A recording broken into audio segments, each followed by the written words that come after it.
Jacket தைக்க சொல்லி அளவு ஜாக்கெட்டை கொடுத்தாடா. சரி. நான் டைலர்கிட்ட போய் கொடுத்தேன். டிரைவர் அதை பிரிச்சு பார்த்துட்டு 2100 கூலி கேக்குறான்டா. எத்தனை ஜாக்கெட்டு? ஒரே ஜாக்கெட்டு. அட பாவியா, ஏன்டா 2100 கேட்டேன். சார், உங்க டீச்சர் ஜாக்கெட்ல ஜன்னல் வைக்க சொல்லியிருக்காங்க.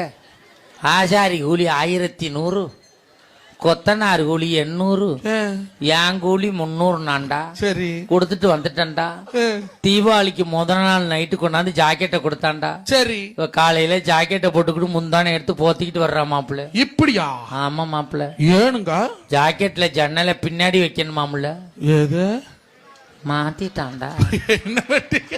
ஏன்டா அப்படி பண்ணான்னு கேட்டேன். வாஸ்து சாஸ்திரப்படி சன்னல் அங்கேதாச்சா இருக்கணும் அப்படிங்கிறான்டா. மறுநாள் அதே டைலர் வீட்டுக்கு வர்றான்டா. ஏங்க ஏன்டா வந்தான்னு கேக்குறேன்.